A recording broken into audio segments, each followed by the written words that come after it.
Saw his first wife about to commit suicide. Why then would I want to share a man? Quite frankly, why is it that a man's indiscipline in this area becomes a woman's cross to bear? No offense. And no, I'm not going to listen to the rebuttal about him being able to afford it, because family structures and keeping families together is not just about money. Reckless, negligent, selfish. You're letting things get out of hand and your boys are following. Do not forget, no matter how beautiful the wife, at some point the man feels he is done with her and wants a change in his life. I'm sorry, ladies, if you find yourself in this particular instance, you can't see yourself as the victim when he chooses to marry another. Welcome back to In Alignment with T. For those of you who've been here all along, and for all the new followers and subscribers, I'm more than grateful that you've chosen to join us. As usual, what we do here is we take a deep dive into the cognitive, social, cultural, and emotional realities of the human experience. And on this journey, we will explore the complexities of mental well-being, break down stigmas, address common challenges, share stories of resilience, and offer strategies for self-care and support. Today's topic is the much-awaited topic of polygamy. And I know that when I put up the polls for this particular topic, I did want to release it in June. And I also wanted it to be part of a 3-episode series where I did want to share my perspective in terms of the emotional and rational implications of polygamy, and then the cultural and religious side to it as well. And then I wanted to have a discussion between myself and someone who was within polygamy or someone who had left polygamy. And then I wanted to also have a group discussion that was a bit balanced regarding those who had a positive experience and those who had a negative experience. But unfortunately, it's really hard considering, cultural implications and, the way people's family dynamics are, for people to openly come out and discuss such a sensitive topic. But in the event that I do find and meet people who are open to discuss this without any shame or without any fear of any kind of retribution, you will be the first to hear from me on this, because this is something that I am willing to revisit as many times as I possibly can, because I do think that it's a pivotal and contentious topic that affects us as a community. So with no further ado, let's get into it. On the topic of polygamy, I'd like to begin by stating that I will be speaking about it from an emotional and rational standpoint, but also a cultural and religious standpoint. And just to clarify, I am Nigerian and Muslim. I would also like to point out and clarify that in no way, shape, or form do I claim to be any type of religious authority on the topic of polygamy or any religious matter for a fact. But what I do, and what I believe that anyone who holds a particular path or way of life close to their heart should do, is do their best to understand that way of life in its entirety, and most especially the things that spark their interest, right? I don't believe in malam yachi. And for anyone that doesn't speak Hausa, what that means is kind of like, well, the pastor said so or the preacher said so, considering the fact that we all have access to the exact same information. If you have information about a topic at your behest and you take an interest in it, especially when it affects your life or your day-to-day relationships and the way that you interact with others around you, it's very important that you take on that information and you study it instead of being heedless about those things. Because then it's one of those things that allows other people to have their own biases or their own opinions affect you in ways that you may not understand. And I think it's also important that when you do carry a certain way of life as the path that you've chosen, or if you take that way of life as part of your guiding principles, rather, that you arm yourself and educate yourself as best as you can in those matters, especially with a religion like Islam, where people do have, rights and responsibilities towards one another. You need to know what you are getting yourself into. And that's why I believe that even if you do have people who help guide you on religion and on all these cultural matters, that you also take it upon yourself to garner as much information as you can and educate yourself so that you know what your rights are and what your responsibilities are as well. I hope that gives you a bit of clarity. I'd also like to put out there that this in no way, shape, or form is some kind of indictment against polygamy, but I will try my best to discuss this topic with no bias at all, but rather from a very balanced perspective. Because there are valid reasons why people do get into polygamy, and there are valid reasons why some people may not want to take on this way of life. And I will do my best to try and flesh this out as best as I can. I'd like to throw in a bit of self-awareness, especially before I begin, as I understand that most people may not want to hear about a topic like polygamy from a non-veiled Muslim woman. But if you can consider or think more or worry more about the information that is being shared rather than my appearance, you might just learn something. Now that we've gotten that out of the way, let's begin. I will be leaving the religious part of this episode for the end, because it is probably the most pivotal point for most watchers and listeners. So you are stuck with me throughout this process. But if that is what you're here for, you might want to skip all the way towards the end. I will be leaving a timestamp somewhere here, and I will also put that somewhere in the description below. And for those of you who are here for the cultural, emotional, and rational point on this topic, well, this is how we're going to do this. First, I'd like to acknowledge that there are women who choose and embrace this lifestyle with open arms, but this episode is more so to create room and a platform for the women who've been pushed and guilted into this lifestyle due to cultural and religious pressures. Some were raised with this notion that their very human want or need, or even expectation to have their partner to themselves is selfish, unrealistic, or for some Muslim women, even un-Islamic. They've been told that not accepting this will land them in hell, destitute, or cast out of society. But polygamy has been a point of contention in many families, communities, a source of mental, emotional, and even financial instability. And it's something that I don't think should be taken as lightly as it has in recent years. And I say this because, you see, the origins of marriage, polygamous, monogamous, or otherwise, has been lost on us over time. Marriage was never meant to be for love or equal partnership. Marriage was created to cement relationships, more so of the financial kind between families and clans. Marriage was set up for survival in the lower classes, and for the upper classes, it was meant for comfort or convenience. And might I say, to hoard the wealth or resources within a particular class or family. And in order for us to understand this, we'd have to put ourselves in the shoes of our ancestors, some 500, 1,000, or even 2,000 years ago and further back. They didn't have any running water, any conveniences like a bathroom in your house or electricity. They couldn't just set up a YouTube channel or start up an online business or get a job and climb the corporate ladder. It was more of a system where it was like, you have a plot of land, I have a plot of land, you have a son, I have a daughter. If we can put our families together and see how we can survive in this harsh climate or in this harsh environment where people are struggling to even meet their daily needed calories, then people would then marry one another. And for the upper classes, the marriages were alliances, right? It was more like the Duke of so-and-so's daughter would marry the Duke of so-and-so from here, or the Prince of France would marry a princess from Spain, because that was the only way that they could keep their status and keep the hierarchical order. If not, maybe there would be some kind of uprising and they would not be able to hold on to power, and only God knows what would happen to them from there on out. Nobody cared about your feelings.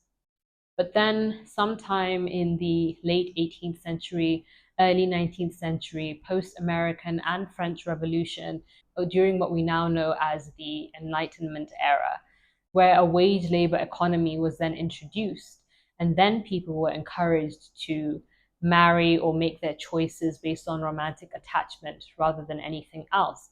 And then marriage for love became more of a universally accepted custom.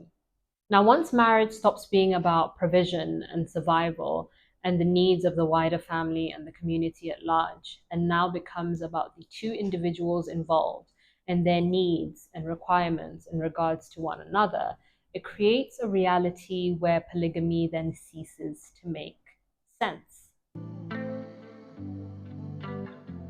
This type of relationship requires more mental and emotional labor from both parties involved.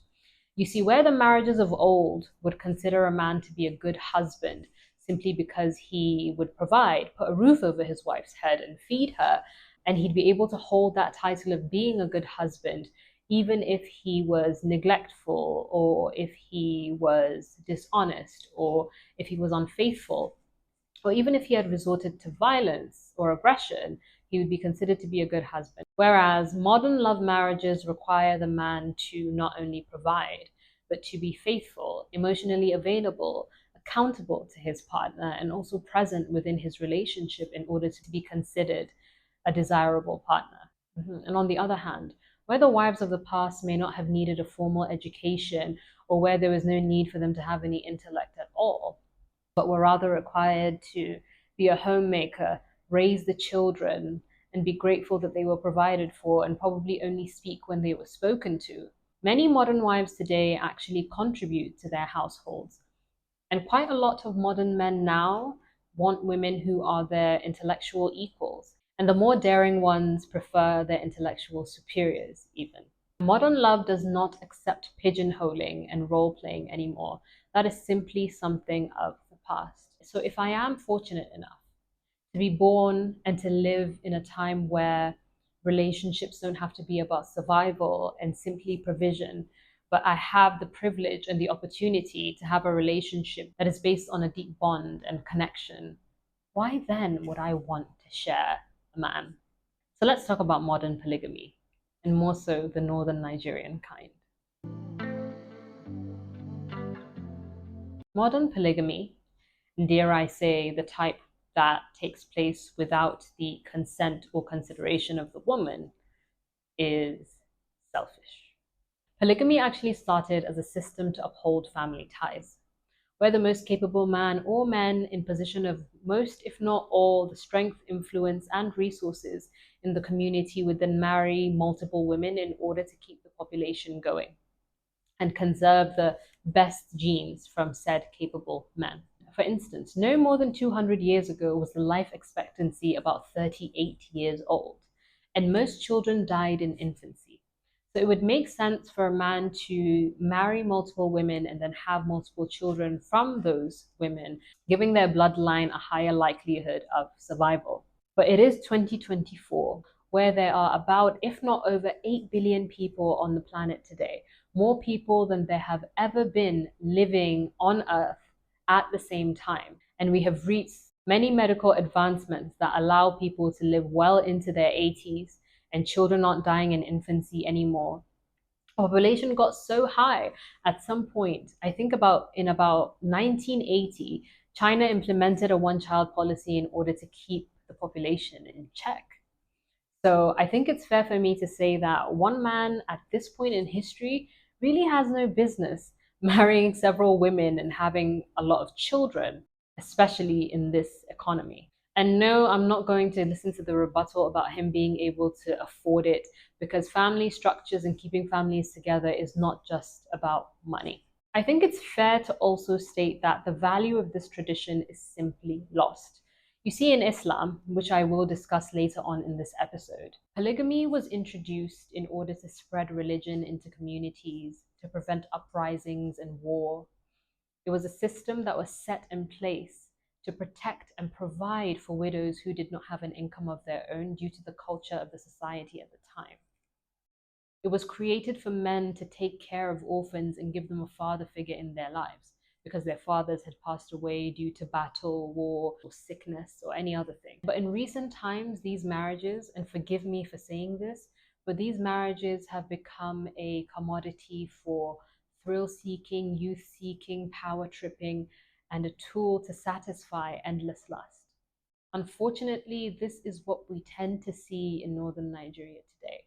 I can't tell you where I can say that in the past 5 to 10 years, I saw a polygamous marriage that took place where a man married a widow or took in somebody else's children and adopted them. And that's not to say that it doesn't happen, but it's a very rare occurrence. The purpose of the tradition has been lost on us, unfortunately. Many a times what usually happens and what leads to most of these polygamous marriages are instances where, let's say, a man has a problem with his wife. And usually that problem might be caused by a gap in communication or an inability to problem solve. And yes, I will put this on the husband because specifically in our culture, he is the head of the household. And being a husband is a huge responsibility. And dare I advise that if you have not developed the mental and emotional tools to take on the task, that you probably shouldn't do it. But it is a big responsibility. So let's say this man is not seeing eye to eye with his wife. And we have to be honest, culturally speaking, with how our men are, they most likely are not going to do any mental or emotional labor in order to fix this. And that's not to say that there aren't the few who do this, but we have to be real about the way that our culture is. He most likely would expect the wife to do what she is told or to just listen to what he tells her to do. So instead of fixing the problem, they'll just be like, well, I can get another one because it's my right. Because unfortunately, many Northern men have been fed this lie that getting or having multiple women is simply a right. In my almost 30 years of life, I can't remember the last time I heard a Northern Muslim man speak of polygamy as a responsibility towards those women, but it's more so always been spoken of as this machismo right. And I think in order for more people to understand it, so we don't fall too hard into ignorance, I would really urge people to use their critical thinking skills and go back to the texts and then study those decrees as many times as possible. And hopefully by the end of it, you will end up a bit wiser on the topic. We have to speak the truth, whether we like to hear it or not. And when somebody gets offended, what are you saying? So men have no authority? No, that's what you're saying. That's what you're implying. You want to get jumpy about it? You want to get a little bit rattled about it and triggered that I'm trying to say something I didn't say? That's on you. But I have to, and we have to be as honest with the word of Allah, no matter who gets triggered, no matter who gets offended. We have a responsibility to the women in our lives, all of them, not just our spouses. And they also depend many times for emotional support, emotional protection, financial protection, physical protection, social protection. So when he made me responsible for women, he made me responsible for making sure they're okay, for maintaining, for doing right by them. That means just like Allah will ask me about my prayer, Allah will ask me about the women in my life. We have the audacity to think this ayah is about putting men at an advantage. You know, benefits are not being discussed here. You know what's being discussed here? Responsibility. So then we move on to the role of lust and the juvenile act of competing with friends when it comes to the number of women one can acquire. Lust, oh lust, is one of, if not the biggest problems that we face as a human race today and have been facing ever since the beginning of our existence. It is a pressing concern. It is why we have relationships on the rocks or relationships even ending because husbands or partners can't stop ogling at Instagram or OnlyFans models, or even going further to make their interest known by liking and commenting on this content. We have problems with addiction that people like to hide in the dark and never speak about as if it's not causing serious problems in relationships. There are issues with incessant infidelity. The problem is rampant. It's an epidemic. And unfortunately, most people can't make the connection that these habits and these things that people are being exposed to online actually have an impact in warping the minds of young men towards women. And I think it's something that allows young men to see women as interchangeable and even more disposable than they ever have been before. Constant exposure to all this explicit content is very dangerous and is very harmful to the way that men view women. And I think it has a lot to do with the lust problem that we face in society today. This lust problem is partly why the dating scene is in shambles today. It's a complete cesspool, in all honesty. So how do we fix the problem? Well, culturally and also universally, for those who believe in polygamy, they think that creating room or being open to your husband marrying subsequent wives is the solution instead of him going out there and satisfying his lusts through infidelity. And in all honesty, I vehemently disagree. And I'll tell you why. I'm going to be blunt about this because the reality is that time and time again, we've seen men who do have more than one wife still go out there and seek more. So the issue isn't necessarily allowing him to go be with other women in order to quench his lusts, or marry other women rather to quench his lusts. The problem is a lack of discipline, value, and respect for the wife that he already has. And where some people would like to discount this by talking about this marriages, a lack of intimacy can be caused by a lot of things. Have you considered that maybe you're not kind, pleasant, or present in that relationship, and that women usually would not want you to be anywhere near them or touch them if you're not kind, pleasant, present, and romantic in the relationship? You know, there are many women who come with this issue of, oh, he's only nice to me when he wants it. So if you're only engaging in conversation and being kind and being pleasant to your wife when you want to lay with her, no wonder she doesn't want to. And let's say the lack of intimacy is not your fault, then you have a conversation about it, try to fix it. And if you can't fix it, then you have to let the marriage go. And in the event that you still want to stay married and so does she, and she gives you the opportunity to be with another woman and everybody agrees, then that's perfectly fine. But to see polygamy as a remedy to this problem, I don't think is really wise, because you're not considering the competition and the favoritism and all the other issues that you might be introducing into your household. So marriage counseling might just be your first step to go. Mutual respect could be a first step to go. Kindness and love could be a first step to go. You should try all of those things before you exercise your right. Another reason why I don't believe that polygamy would be the solution in terms of the lust problem that people have, or the lack of intimacy issue in terms of this quenching the unsatiable lust problem in our society, is because when in any other area of life, when you go into excess or when you lack discipline in a certain area, you're not given more of that thing. If I was gaining weight and I had a problem with food, it wouldn't be wise for everyone around me to give me more food. I'd just end up gaining too much weight, clogging my arteries, and probably having an early death due to a heart attack because I didn't take care of myself. It wouldn't be a wise idea. Neither would it make sense if you came across a pathological liar and then you just let the lies keep on rolling. It makes no sense to feed the beast. I think it's important that we start to have a conversation about self-control and discipline. And I think the people that I want to dig into more are the men who sign up specifically for monogamy. If you promise monogamy, you stand before a woman, her family, society, and God, and proclaim that you are committed and dedicated to said woman, and then decide to transgress or decide to take that back. I think there is a lot to be said about that. There is no other contract, which is what a marriage is, that you sign in life where you breach that contract and then everybody tries to convince the other parties to give you grace. In real life, there are consequences. You will get sued. There will be consequences to your actions. And quite frankly, why is it that a man's indiscipline in this area becomes a woman's cross to bear? No offense. Because the truth is, in every other area, people are held responsible. It seems to me that in this particular area where a woman is offended, that we don't address it with any consequences. Because the truth is, men aren't the only ones that transgress. It's just that, well, as society, polyandry is not something that is very, very common.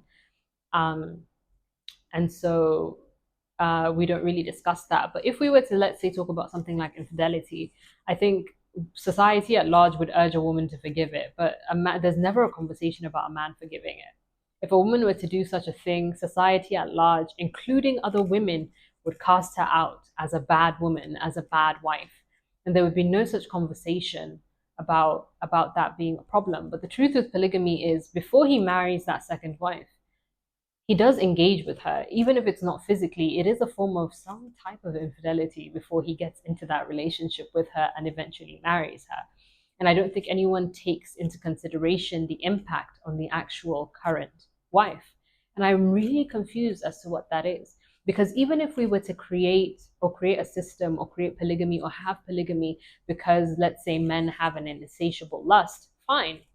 Let's just say biology is the problem.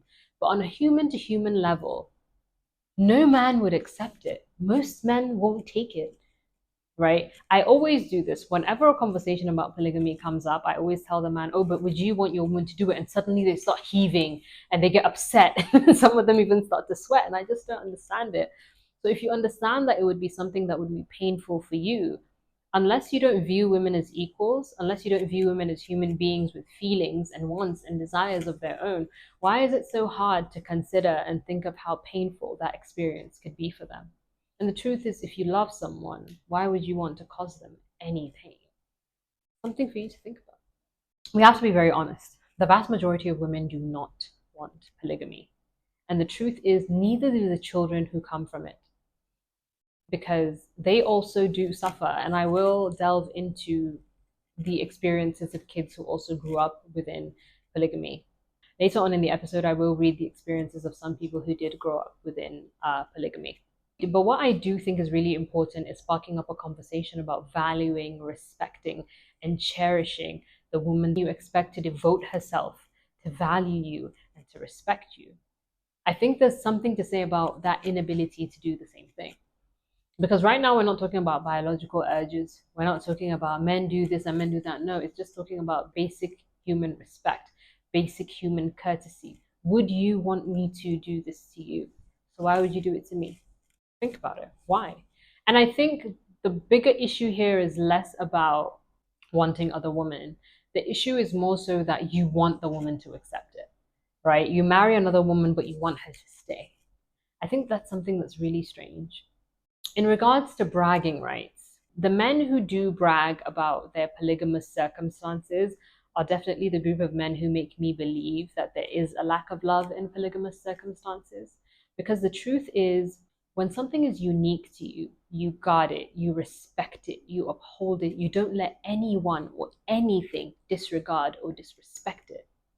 And when a man feels that way about his wife, he will not easily replace her or brag about getting another one like he's talking about a garage full of cars. I think there's a lot to say about a man using the fact that he has multiple wives as an indication of his masculinity, his prowess, his financial capability, simply for a few moments of praise or an ego boost from other men. This is not why God ordained this practice. And this is what Sheikh Asim al-Hakim has to say about this particular issue of marrying multiple women simply for the sake of bragging rights. Most, if not all, those who want to get married to more than one, they're thinking of buying another SUV and a sports car and a sedan. So they just want to flex their muscles. How many wives do you have? Only one. I've got like 2. And if you have 2, yeah, Sheikh, Allah Azza wa Jalla permitted 4. What is this? So they're not thinking of the bigger picture. And if you go to their homes, most of them, they have problems. I also wanted to read an excerpt from a young lady who was just listening in on a couple of young men talking about their ideas and their thoughts on polygamy and women. And the conversation went as so. But that is wrong. You can't justify having multiple partners. That's not right. And then the guy said, what's wrong in that? If he can afford it and wants it, he can have it. No issues in that. And then she goes, the point is not about affording. There are many men who can afford, but it doesn't mean they marry multiple women. And then the guys go, but they should. It would be fun. And then she proceeds to say, what about morality, love, and respect for each other? And they say laughingly, one can love all of them equally. They should live together as sisters. And also, do not forget, no matter how beautiful the wife, At some point, the man feels he is done with her and wants a change in his life. The young lady said she felt disgusted seeing the mindset of those guys and imagined what men they would grow into. But this was a conversation between actually quite young people. But you see what I mean about culture creating this interchangeability in the minds of young men about women and how they are throwaway and disposable. Yeah.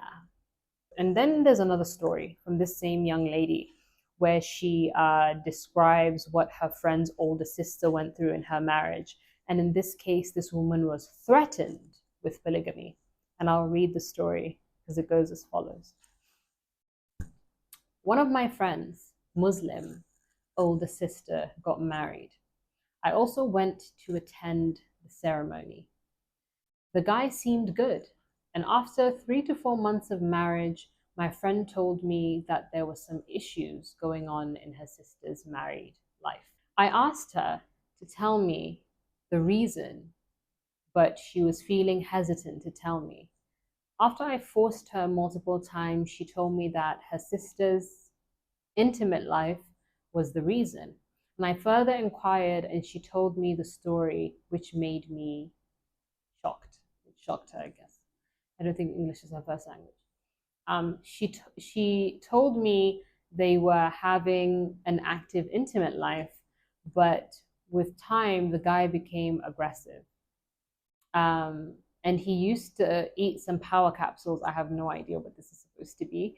And used to, okay, I don't even, that's not necessary.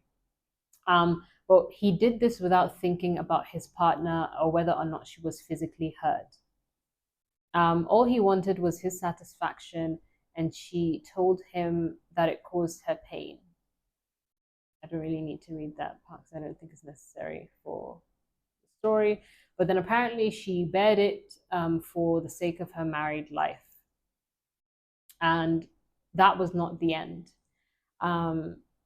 One day at night, he said, I am satiated with all these daily chores and I want to try something new.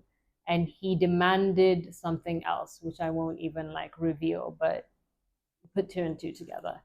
And she believes that he was influenced by some of the stuff that we discussed regarding the exposure to online content, illicit content online. And she felt like these ideas were inspired by that. And so she said he went for it and she felt a lot of pain and it didn't work. And then he kept wanting to try, but then she denied it. And then he scolded her for not keeping him satisfied and happy, and threatened her to marry a second girl that could keep him happy. I didn't know that that was what women were meant for.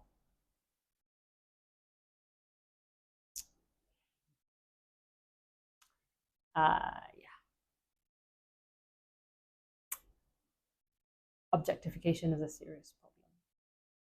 Whether we choose to address it or not, it's still something that's plaguing us as a community and a society. And I really think it's time we start having these conversations. I did want to move on to the mental and emotional implications of polygamy, and even when looking at how it impacts the children. And in order for me to have a well-balanced argument, I must also recognize that there are people who have experienced this lifestyle in a very peaceful manner. There are people who have positive things to say about their father, their stepmothers, the experience their mothers had within polygamy, who have very good relationships with their siblings and have nothing negative to say about it. But the truth is that the vast majority of people who did grow up in polygamous situations have had a bit of a rough time with it. And unfortunately, for the men who would like to push this lifestyle ahead, it's not always the fairy tale that you would love for it to be. I don't know one person who grew up within polygamy, or even someone whose dad decided to marry a new wife on a whim during their adulthood, who has much positive things to say about it. Now, fortunately for me, I didn't grow up in a polygamous home, so I will not give much importance or credence to my opinion or perception of what it must have been like to grow up in a polygamous home, but rather I will read a few excerpts from a few people who've experienced this. One of these excerpts will be from a girl who grew up with a father that had 4 wives. Another excerpt will be from a woman who entered into a polygamous marriage as a second wife. And the third excerpt will be from a woman who was married as a first wife, but then her husband married his first love, his true love, as his second wife. And those will be the experiences that I will be using to cover the implications of polygamy on not just the wives, but also the children. So the first excerpt from the girl who grew up in a polygamous household where her father had 4 wives has this to say about it. There was a lot of sibling rivalry. Some of the children simply won't get along because they are from different mothers. Some even go to the extent of cutting ties with each other, especially when the mothers are not on good terms. She also mentioned that in most cases, the wives are not cooperating with themselves. There will be a lot of drama, verbal abuse, and lots of gossip amongst themselves. This alone creates a very toxic environment for the children. Favoritism. It will be very difficult for you to treat all of your wives the same. In most cases, the younger wife and her children get far more attention, affection, and love and care than the rest. And you can see how much drama that can cause. And then the relationships with the children will highly depend on how their mothers are being treated by the father. Some of the children might like you or will like you if you treat their mothers well, but if you don't, some of them might end up not caring whether you're alive or dead, especially if they become financially independent. And then she concludes that polygamy might work well for the 13th century men, where men were at war and the population needed to keep growing. But in this modern world, it creates lots of social issues, and usually the children born to this union suffer the most. And I absolutely agree. It's like what I mentioned earlier.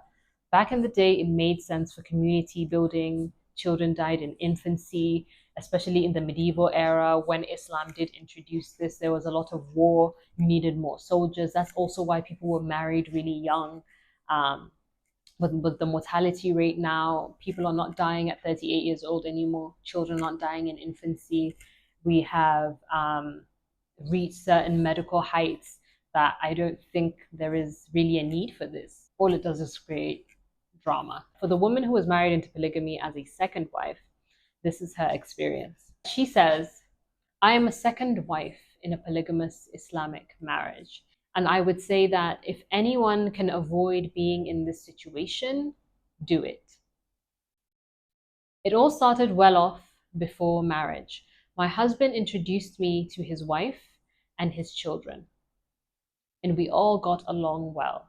His wife knew our intention to get married, and I told her that I will not agree to marry him unless she approves of it. And if she agrees, we can talk about religion and how we practiced it at home, etc. And my husband's first marriage was an arranged one. 5 years later, he met me and fell in love, and we wanted to make it right before Allah. They are both from an Arabic culture, and I am not. I didn't ask for my rights, unlike the other Muslim practices, that there should be equal everything, equal days, equal money spent with the first wife should be spent with the second wife. Because he had children and I have work, so I can provide for myself. That's the first mistake that she made, in all honesty.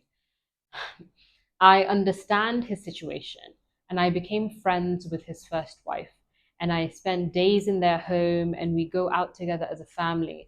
I sincerely thought that the first wife was happy with me joining the family. Then we got married We consummated the marriage and continued on with our lives. Sometimes the first wife will even message me that my husband wants to spend Tuesday with me, or she will ask if I wanted something from the market and I will do the same for her. The intimacy was great with my husband. I really don't know why she's telling us this. I hope there's a purpose for this later on in the story. But I can say okay, I'm not even going to read that. It's haram and not allowed to have us both together in the matrimonial bed. And I never wanted to talk about that, about what they do. Anyways, so I never asked him on, or his first wife. One day, after he spent the day with me, I got a call after he returned home. He was crying and he told me that we need to get a divorce. I was surprised and I thought we were happy. Turns out that he saw his first wife about to commit suicide. She said she cannot take it anymore, and even now I don't understand the sudden change of her mind. I think it's because of her family and friends telling her things. Now I'm married, but not married. I cannot talk to my husband as I used to because she will be jealous. She blocked me. She blocked me. I cannot call her. I cannot message her. Nothing. I am trying to understand her. Maybe she realized she cannot share him. Most likely what the problem is. But we are married now. I am asking for a divorce, but my husband doesn't want it. Lesson learned. Never get into a polygamous marriage. People get hurt one way or another, of course. You know, who knows? Maybe he compared the two of them. Maybe it was an intimacy issue and she absolutely lost it. These are the things that nobody really talks about. Most things that most men would not tolerate in their own relationships, most definitely. Yeah, I would highly advise against it for many of these interpersonal reasons. And then I'll move on to read the story of the lady who was married as a first wife, who then became a shadow of herself in her own marriage because her husband decided to then marry his true love, or rather his first love, as a second wife. So here it goes. There was nothing I could do. She was his first love. I didn't know it when I married him. I thought I was his first love. Poor lady. I was rid of this misconception within 2 years of my marriage. I accepted her and adjusted with her, else it would have led to fights and misunderstandings with my husband. So imagine being deceived into thinking that you are a man's actual true love, and then he decides to marry another woman unbeknownst to you who he actually does love. And then whenever you try to address the issue, it becomes a fight, it becomes a problem. You basically lose your voice in that marriage. Many a time we have not celebrated important events because she wanted him to be with her. We have skipped many functions because my husband felt she was more important than those functions. So many times I felt neglected and unimportant, all because of her. Well, of course you did. Usually these situations turn out this way. He is very passionate about her and loves her wholeheartedly. This woman is in a lot of pain. I can't blame my husband entirely because she has provided us with our bread and butter. Of course you can blame him. Why is she the provider? Why isn't he providing? She goes on to say it is his job, it is. But she said she calls the other woman his first wife. Makes sense concerning the circumstances. But she says, I have no option. I have been staying with her for the last 23 years.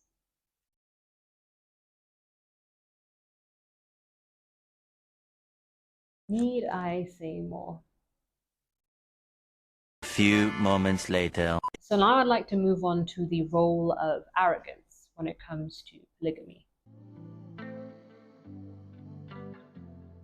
That whole I'm an alpha, I can do what I want mentality does not come across the way men think it does. It doesn't rub off the way you might think it would. Right now, we are going to watch the video regarding leadership. So at some point in my teens, long before I became a lawyer, I was one of those scandal fanatics. And as many of them, I loved Jessica Pearson, Annalise Keating, and Olivia Pope, of course. But there is a scene from Scandal where Olivia speaks to President Fitz about leadership. And I think it really stands out to me. And I think it really applies in this conversation about polygamy, being the leader of a household and being able to have a certain level of discipline in order to keep your household in order. And I would like to incorporate it and include it in this video. So let's watch it together. My transgressions. Is that what you and Melly are calling them? The two of you are spending time together now, right? Are you working for her? That's none of your business. But what goes on in my bedroom is yours. I didn't say it was. This is not why I came. Right. You came here to tell me about the Secret Service. Thanks for the heads up. I can make it go away, but if I do that, then Fitz, you're going to have to Do talk. not tell me what I have to do.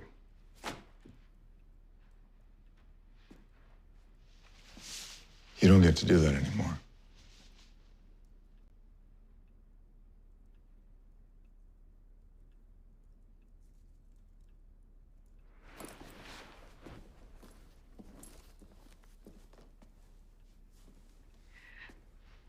The fish rots from the head.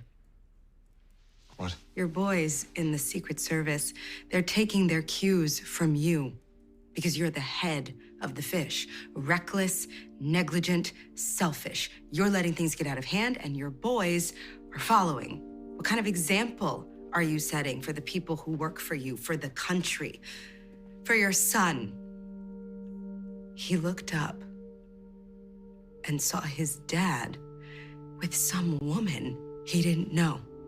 Some woman in a bathrobe. What is that? A Grant family tradition? You basically saw your own father do the same thing, right? Is that who you are now? Are you your father now? Are you Big Jerry now? I don't care what you do in your spare time. I really don't. But you better think, and you better ask yourself, is this really who you want to be?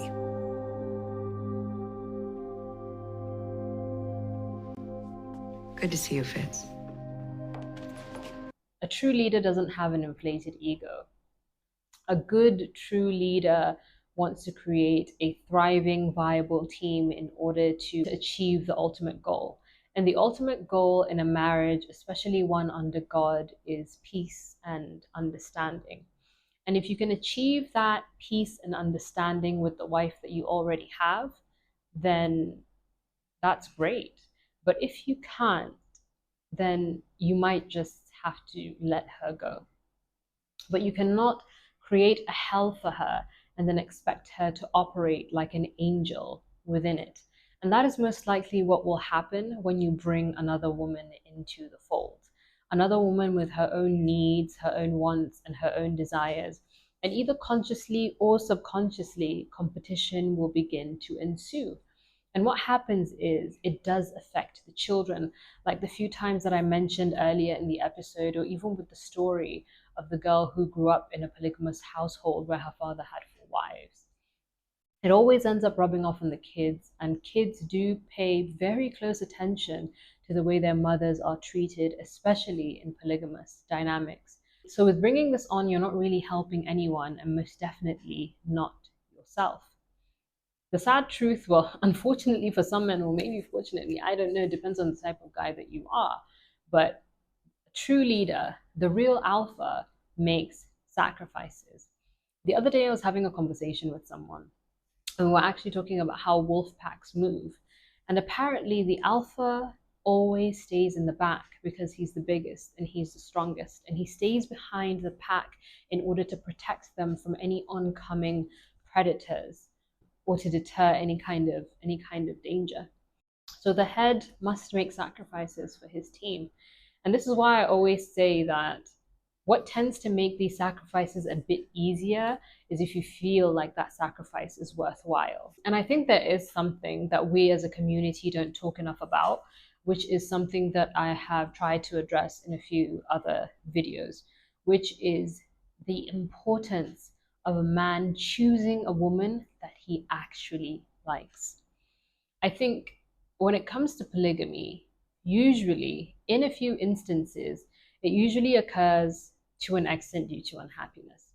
I don't believe a man who is happy mentally, emotionally, physically, when it comes to intimacy, when it comes to the life that he has at home, who is satisfied with everything he has, would wake up one morning and marry another wife.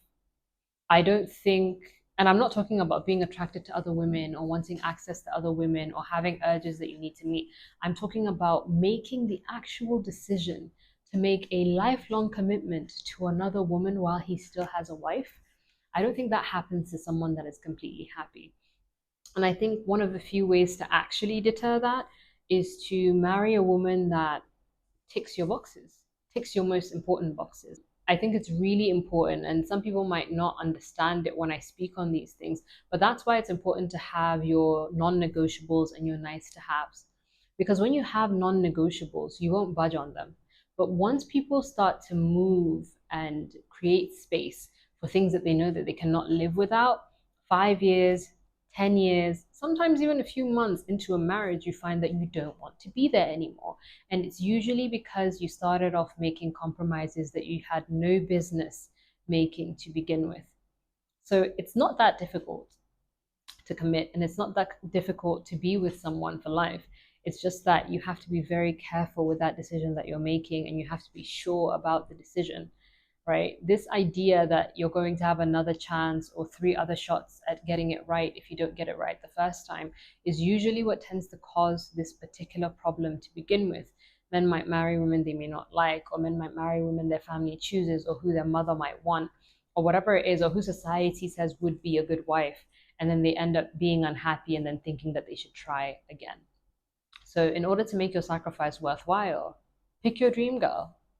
It'd make it a bit more difficult for you to just slide into polygamy, because every time you look back at that woman and you remember how much you love her and how much you value her and how much you respect her, it would be a bit difficult for you to just whip out another one like it's a brand new popsicle or a brand new pair of socks or a disposable plate. So I think it's really important that you choose a woman that you like, that you love, that you respect, and that you cherish. It makes that decision a little bit more difficult to make. And I think I would say that I'm very, very grateful that I did not grow up in a polygamous home. I think I'm glad that my parents were the one of one. I'm so grateful, so much so I think 5 years now past my mother's passing, my dad still hasn't married. And it's not because that's not a thing that could possibly happen, but it's because he's very mindful of that choice. And I think it's very important for a lot of men to take that on, to be very mindful of these decisions. I don't think they should be afterthoughts or decisions that you just make on a whim. It affects people, it affects people's lives. And I think it's really important that we start to actually see it as something that isn't light, that we shouldn't take lightly at all. It's really important.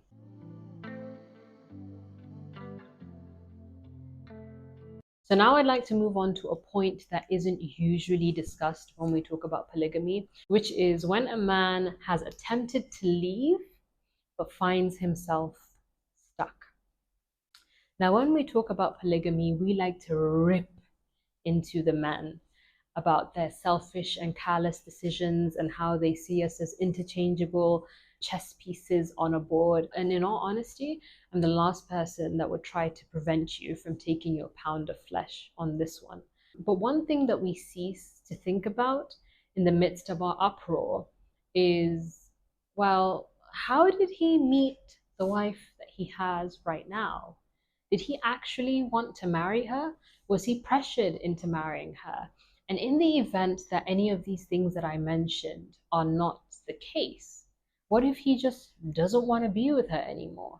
And he finds himself in a situation where either the wife or meddling family members try to push him to make it work. I'm sorry, ladies. If you find yourself in this particular instance, you can't see yourself as the victim when he chooses to marry another, because he has made his position on his relationship with you very much known.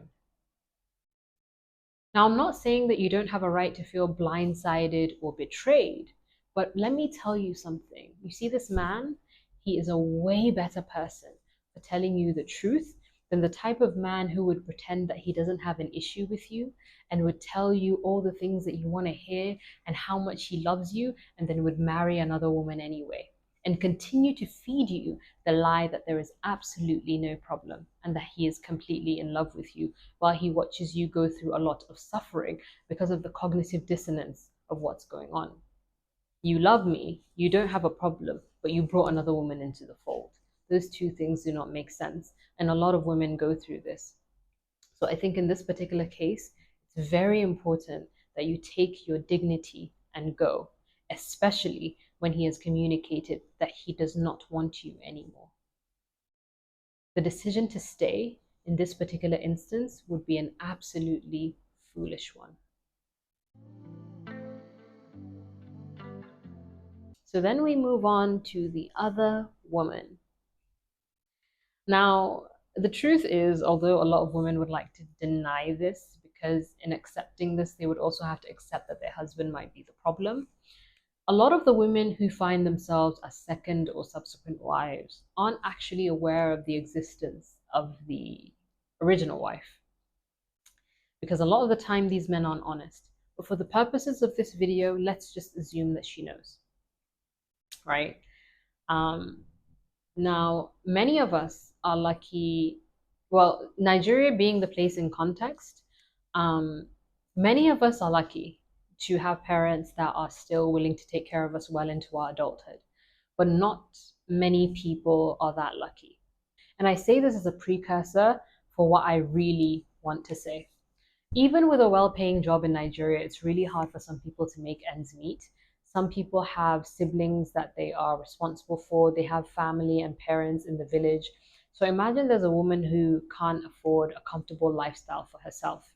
And here comes a man with vast resources who could be taking a huge burden off her back and providing her an opportunity that only comes but once. Do you think she's supposed to give up that opportunity to protect the feelings of a woman she doesn't know? You see, the truth is there is the way things are supposed to be and then the way that things are. And we have to be realistic. There are many reasons why people would arrive to this polygamous decision. And we have to accept that in some cases, it doesn't come with malice. And the only person that you can truly hold responsible is your husband. He's the one who made vows to you. That's where you need to take your concerns. But there is something that I need the subsequent or subsequent wives to know. Polygamy is not where you go to find love. This is a system that is created for community building and for provision. Now, considering the fact that it's 2024, I wouldn't necessarily say that modern polygamy would be a system for community building, considering the fact that I don't think there are that many men who only have one home where they would store or keep their multiple wives. So most women would probably have their own homes. So let's focus on the provision part of it. If you're marrying a man specifically because you want to be provided for, great. Because I have to tell you the truth about this lie that women have been fed. And I think that's what actually causes a lot of the contention within polygamous marriages.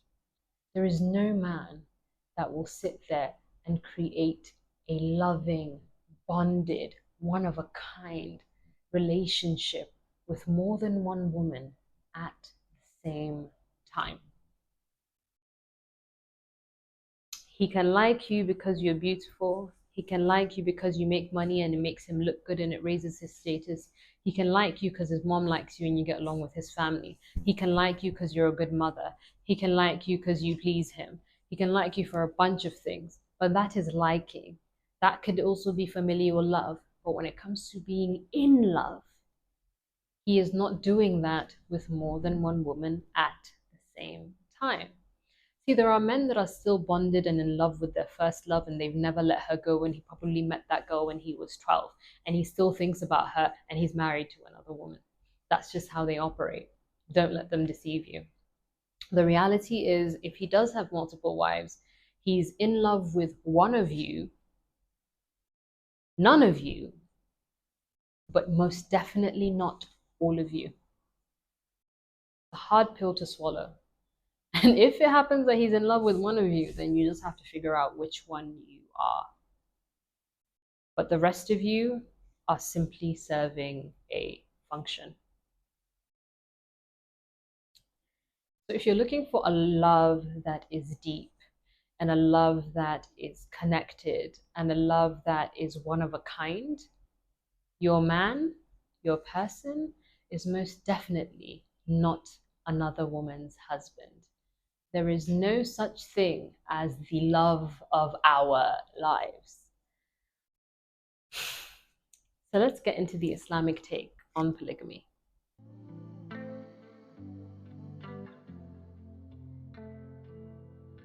And I would like to preface this with the beginning part of Ayah 34, which is verse 34 of Surah An-Nisa, which is the 4th chapter of the Quran, which was revealed after the Battle of Uhud, where several men were killed, leaving behind widows and orphaned children.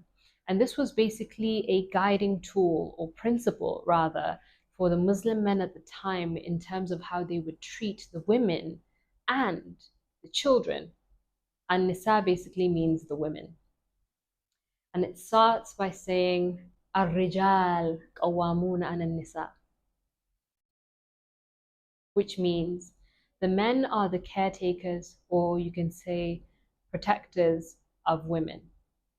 And this is because God has given one the ability or the strength over the other to provide. I thought that was a very important thing, and it's a very powerful verse to preface the whole concept, especially around polygamy in Islam. In Islam, it is very clear that men have been given a mandate to be the caretaker. I'm not talking about the superiority or the inferiority about anybody. They have been given the mandate to take responsibility over women.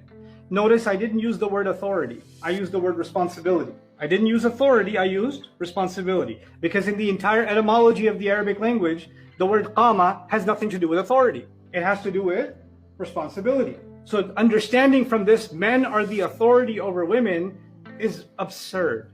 Authority comes from elsewhere. That's a separate discussion. Who's the Amir of the house is a separate discussion. That is not the discussion in this ayah. Don't bring into this ayah something Allah didn't say. We have to speak the truth, whether we like to hear it or not. And when somebody gets offended, what are you saying? So men have no authority? No, that's what you're saying. That's what you're implying. You want to get jumpy about it? You want to get a little bit rattled about it and triggered that I'm trying to say something I didn't say? That's on you.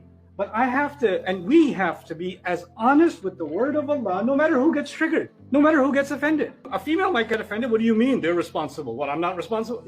You want to take that and run with it? That's up to you. I still have to do, and you still have to do as much justice as we can to the word of Allah as it has been said. So the point here is men have been given responsibility over women, and the first implication is husbands over wives.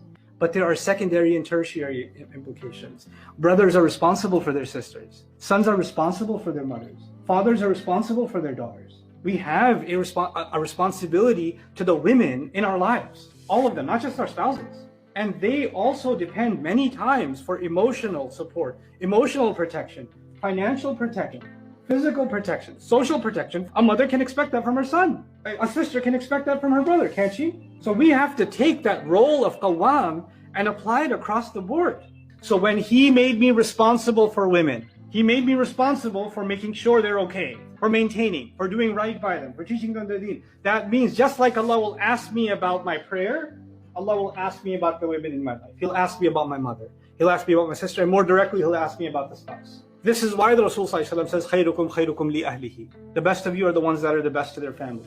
And you know the tragedy of this ayah, at least what we've done with this ayah? The ayah began by putting a huge responsibility on who? On men. And now we have the audacity to think this ayah is about putting men at an advantage. You know, benefits are not being discussed here. You know what's being discussed here? Responsibility. And we flipped it. Instead of taking responsibility, we've turned this ayah into men have rights because they have the authority over women. Your rights are there. My rights are there. There are certain things in which I do, in fact, have authority, as politically incorrect as that might sound. And that will come under discussion too. And I'd like to proceed from here.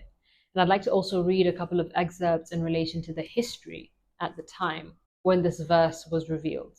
You see, following the Battle of Uhud, in which scores of male combatants died, leaving unprotected widows and children, Muhammad sallallahu alaihi wasallam and the Quran decreed that in order to protect the orphans of such families, men might take up 4 wives in order to help these women take care of the children that they had from their previous marriages. The permission itself is surrounded with language that discourages the very thing it permits, saying that unless a man can treat several wives equally, he should never enter into multiple marriages. And it's important to raise the fact that I think when we speak about equally, we're not just talking about finances, we're also talking about mental and emotional support. I'll continue. The usual supposition in the modern monogamous West is that Islam institutionally encourages lustful arrangements. And this is rejected by Muslims themselves as an ill-informed stereotype. So it's time we actually begin to have conversations about the lust topic that we addressed earlier. You see, Islam begins by talking about widows, orphans, children needing to be taken care of and not taking advantage of these individuals. Yeah, I feel like with modern polygamy, we constantly talk about satiating and satisfying and needs. And I think this is really a point of contention that we really need to address as a community. But let's go on. So in order for some of these verses to make sense for people who are not familiar with them, I will give you a bit more historical context. You see, women didn't have much, if any, rights in 7th century Arabia, where young girls were actually buried alive in times of scarcity. Part of the Prophet's legacy was that he created a system where women had finally been given actual human rights, such as the eradication of infanticide and enforcing the fact that men and women are equal before God. There was an introduction into divinely sanctioned inheritance, property, marriage, and divorce rights. It is important to note that even in the modern day, where there are Muslim countries that make divorce difficult for women, that this is a representation of patriarchal legislation in that particular country and not a representation of Islamic values. And also, prenups were introduced into the marriage contract, which is something that I will talk about a bit more towards the end of the video. So if you are a Muslim woman, you can have a prenuptial agreement in your Muslim marriage, which will be enforceable. So let's talk about why polygamy made sense back then. You see, women's earning potential and ability to protect themselves was quite scarce back then, because you have to think of a time almost 2,000 years ago with no state police, right? So there's this video and there's a bunch of writings where you actually get to look at even the history of the introduction of the hijab. Women were protected by male relatives or their husbands. People did not have bathrooms or toilets in their home, so you would have to go outside of the home at night if you wanted to answer to the call of nature. And it happened that there was it was very common for women to be harassed or molested during those times. And usually, if something negative happened to you or if you were assaulted, you would only be protected by the men of your tribe or your relatives. So for some of the women who came from maybe poorer backgrounds or who didn't have anybody to defend them, were usually assaulted, and then there was a whole ruling about women then dressing the same and covering themselves in the same way, so there would be no distinction between class. I will link the video where the lady speaks about this under somewhere in the description below. But going back to polygamy, it would make sense that a woman would marry for provision, but most importantly, protection, due to that lack of state police, or maybe if she didn't have a male relative. So if there weren't that many men in the village and there was only that guy down the road and he already had a wife, it would make sense that a woman would need that and marry for provision. Because at the time, I think the last thing people were worried about in 7th century Arabia in the early medieval era was love and all those types of jealousies, although I'm not saying that wouldn't be a problem. I would like to read some excerpts from Surah An-Nisa, the women, and that would be verse 1, 2, 3, which directly actually speak to polygamy in Islam. O mankind, be dutiful to your Lord who created you from a single person, Adam. And from him, Adam, he created his wife, Eve. And from them both he created many men and women, and fear Allah through whom you demand your mutual rights. And do not cut relations, meaning family ties, or the wombs of kinship. Surely Allah is ever an all-watcher over you. And give unto orphans their property, and do not exchange your bad things for their good ones, and devour not their substance by adding it to your substance. Surely this is a great sin. And if you fear that you shall not be able to deal in justice with the orphan girls, then marry women of your choice, 2 or 3 or 4. But if you fear that you shall not be able to deal justly with them, then marry only 1, or from the ones that your right hands possess, and that is nearer to prevent you from doing injustice. You see, the Quran kind of gives priority to certain things. It talks about the ability to take care of the orphans coming off the back of the Battle of Uhud. And then if you cannot take care of the orphans, then marry women in 2s, 3s, or 4s. And if you cannot do justice between them, then marry only 1.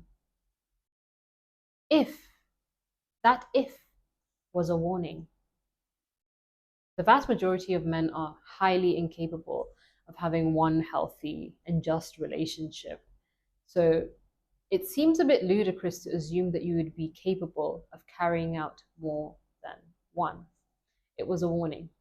And if you do believe in the religious implications of not following through on those things, and you believe on the consequences of the Day of Judgment and so on and so forth, for the many men who like to rely on this religious verse for their reasoning and the justification for polygamy, well, then I will also throw in a video of Sheikh Asim Al-Hakim talking about the consequences of not being fair in your polygamous marriage. A few moments later. All the Prophet's marriages actually took place before the Quranic stipulation of 4 wives.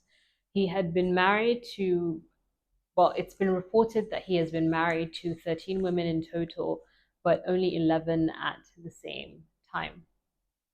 And in chapter 33, verse 52, which is Surah Al-Ahzab, God says, "Not lawful to you, O Muhammad, are any additional women after this, nor is it for you to exchange them for other wives." So he was pretty much stuck with them. They could leave him, but he couldn't leave them. And that was the stipulation and the limitation that was put on him. And then when looking at the Prophet's wives, they were seen as authoritative transmitters of the prophetic tradition, and they were also seen as well-versed jurists. So the companions would go to them after the passing of the Prophet when in regards to matters of juristic disputes. So let's look at the Prophet's marriage to Khadija bint Khuwailid. She was a 40-year-old woman who was 15 years his senior when they got married. He was 25. She had been married twice before.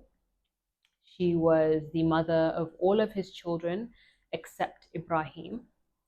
She was the first to convert. She had fully supported him through his cause. He absolutely adored her. And he was in a monogamous marriage to her for 25 years until her death. All of the Prophet's subsequent marriages, after he had moved to Medina to establish a newborn state, were all for legislative, juristic, or social reasons. Can you see a complete example of devotion and commitment and dedication to his first wife, considering the fact that all subsequent marriages were for legislative, political, and social reasons? And if that's the example that you should be following, isn't it really important that you prioritize the choices that you make in regards to the partner that you have, so that you value them so much as to not trivialize them? And then you also have to value and look at the examples that are set in regards to why you should engage in subsequent marriages. So then we move on to the Prophet's subsequent marriages and the reasons behind those subsequent marriages. You see, when we look at his marriage to Sauda bint Zam'a ibn Qais, he married her in order to protect her from persecution. So Sauda and her husband used to live in Abyssinia, which is current-day Ethiopia.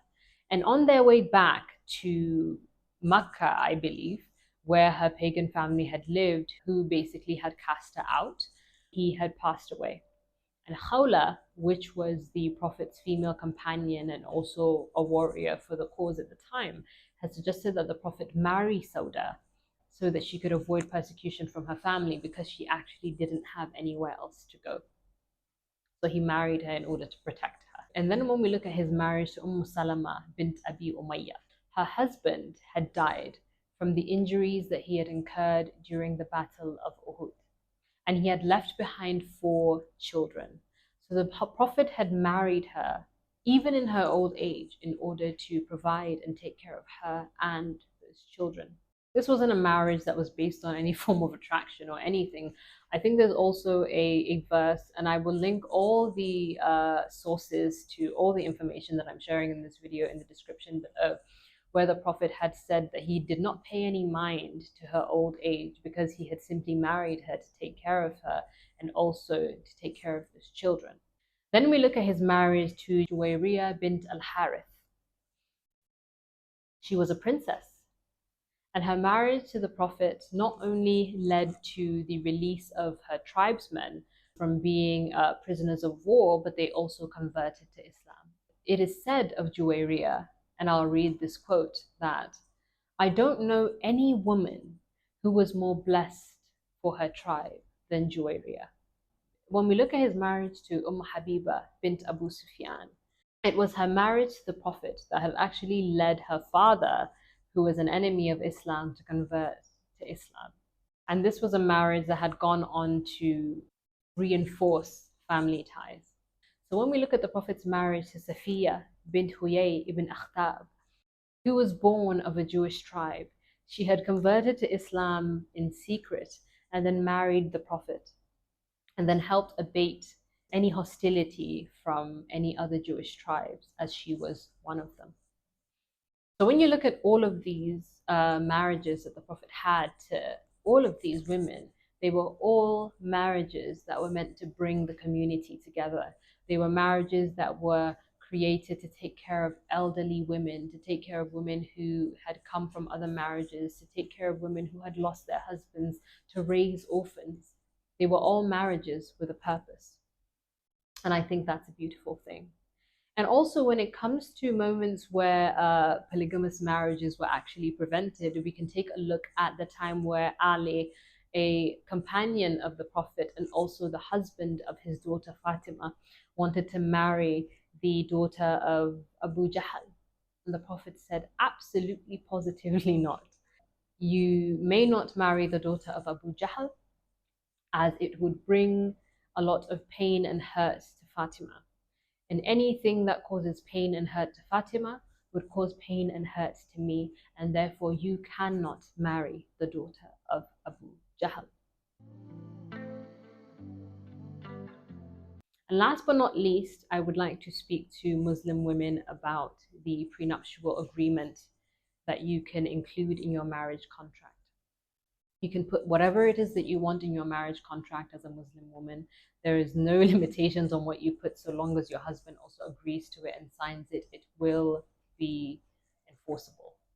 And in that prenuptial agreement, you can stipulate that polygamy is an absolute non-negotiable for you, and it would be enforceable. You do not have to subject yourself to things that cause you distress or absolute pain. Do not let anybody guilt you into believing that it is enforced within religion that you must accept polygamy.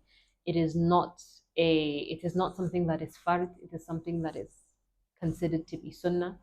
You don't have to observe it, you don't have to suffer through it. And even if you don't stipulate this in your prenuptial agreement, you can decide that you would like to sever your marriage if that's what you would like to go for, and that's a choice that you would like to make. I believe that it is then required that you give, I think it's a khula, where you then give back your mahar, what you were given as a bride price, and then you go scot-free. So there is no reality where you will not burn in hell, you will not be rejected by God. It does not make you a bad woman or a bad Muslim. There is nothing wrong with you saying that you would want monogamy, that you want commitment from your partner, and that you do not want to share your partner with other women. As much as there are benefits to polygamy for those who try to do it well, there are also downsides to polygamy. Sharing a partner can be painful, it can be hurtful. Some women do suffer neglect in their marriages when they are sharing their partner. Sometimes it can even affect the children. Sometimes, because men do have favorites sometimes, and sometimes the father may not spend enough time with some of the kids. They might not get enough attention. He might not be present for certain things. And as a woman who may want your partner to be as present as he could possibly be for your children, there is nothing wrong with you stipulating that as a requirement for how you want your marriage to go. It doesn't make you selfish. It doesn't make you unrealistic. And it also doesn't make you wicked. You are simply human. And it is perfectly okay for you to want those things. This has been a very interesting topic for me to study, to look at, and flesh out.